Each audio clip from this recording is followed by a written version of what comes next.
Good morning. You listen to FloorDaily.net, and I'm Kemp Harr. This morning, my guest is Scott Humphrey, the CEO with the WFCA, the World Floor Covering Association. Scott, how you doing? I'm doing great, Kemp. How are you? I'm good. Good to talk to you. Wanted to catch up with you on this installation summit that happened in Dallas last week. Before we get there, though, a little background on you. You've been the CEO at the WFCA for about 3.5 years, I believe. Before that, you were with Shaw. Early in the stages at Shaw, you were in human development and training, and then the latter part, you were in charge of their flooring network. Is that right?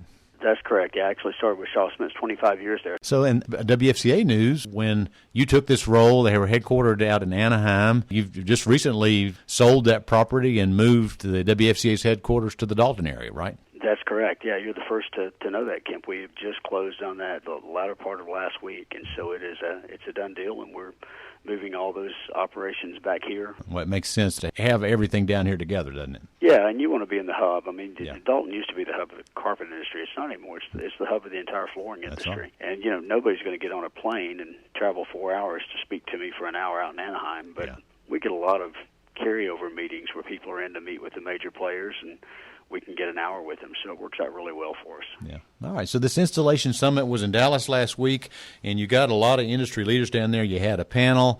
It was about a 24-hour period of meetings. If you don't mind telling my listeners just a couple of key takeaways from that meeting. Yeah, we had an expert panel that kicked everything off for us, and I think there were 9 that we had up front, and very thankful. Everybody we asked to take part agreed to do it. It just shows that this is an issue that's impacting everyone.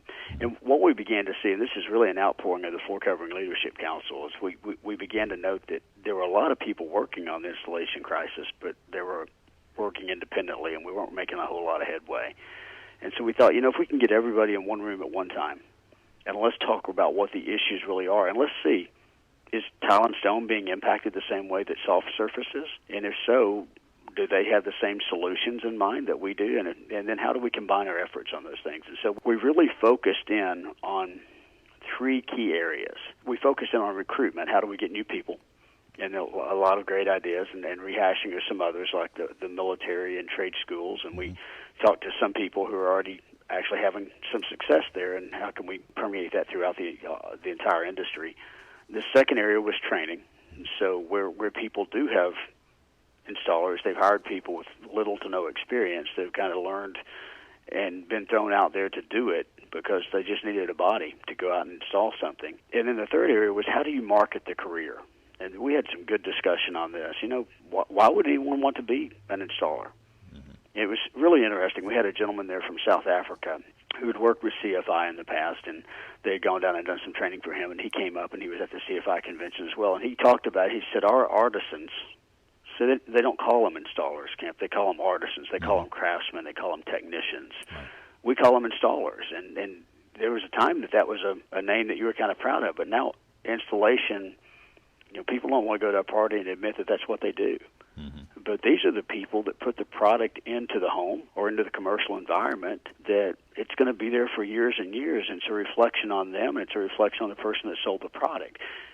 Tom Jennings has a really good analogy. He says, if you have a woman who's got 2 different pails of paint, it's really not the paint that's going to make a difference. In the end, it's the person who puts the paint on the wall that they're going to remember. Did they do a good job? Were they sloppy? Did they carry over on borders?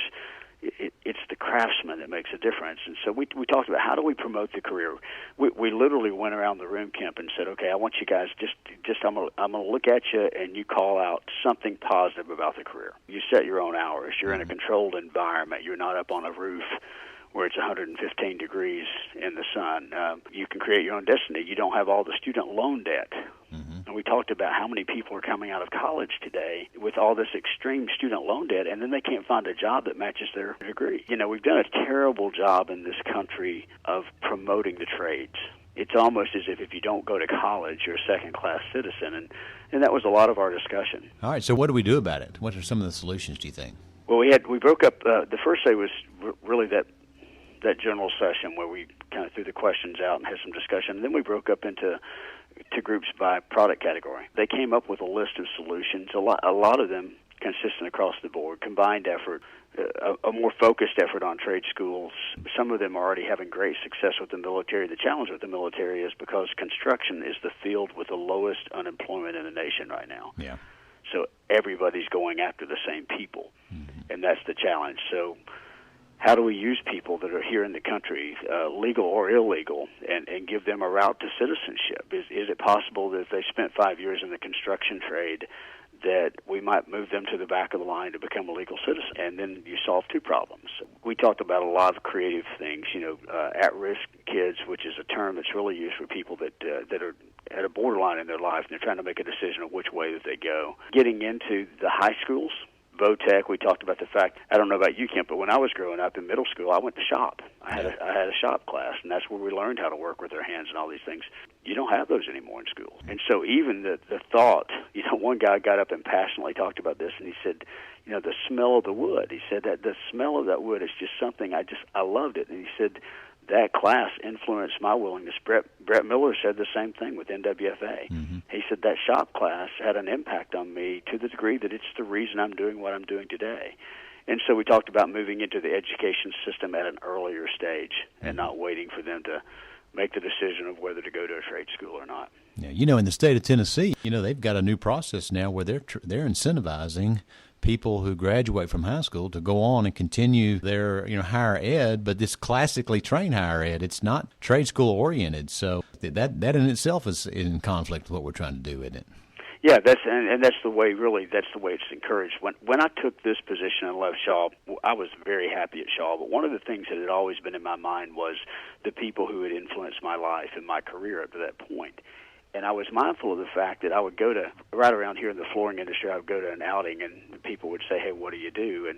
And I'd had some friends that were installers, and they'd say, I'm in the flooring industry. But they wouldn't say I'm an installer, because to them that was a second-class job. And it's always bothered me. I mean, we've got to get beyond that, because, quite frankly, one of the things that became obvious in this room was we had general contractors there, we had manufacturers there, we had distributors there, we had retailers there, we had installers there, and they all solidified the fact that we need good professional installers for this industry to continue. Mm-hmm. The two most successful commercial installers in Chattanooga are making some really good money. I mean, six-figure dollars. So there's some money to be made in the business. Yeah, somebody came up to me afterwards and said, you know what we're lacking? We're lacking somebody who has started on their knees and is visible in the limelight today. So they're in Hollywood, or they're a professional athlete, or they're a musician, but they've done that at some point in their lives. So, because millennials like to latch on to somebody. They want somebody they can look up to and say, hey, they did that, so it's cool to do it. Mm-hmm. And so we had a lot of discussion about how do you appeal to millennials. We talked about getting somebody that had some visibility, like a micro, to take on this trade and help promote this trade, because he's respected across the board. He's got the ear of a lot of powerful people. He's testified on Capitol Hill about the fact that people have demeaned the trades. We need that type of individual. We talked about creating videos that help promote the trade and getting those out there, combining our efforts on marketing across the board. We actually created a little subcommittee, or I should say we're in the process of creating. We added a few names there, but each of the associations, because of the alliance with the Floor Covering Leadership Council, wanted to go back and think of who would represent us as it relates to our association. So there's a phone call actually scheduled for later today with the CEOs of these different associations getting together and saying, okay, what are the next steps? And I told them, I said, guys, listen, here's the thing we got to remember. There are meetings like this that go on all the time, and there are a lot of people doing things, but the reality is most of these meetings lead to nothing except complaining about what's going wrong. And I said, this cannot be that type meeting. Right.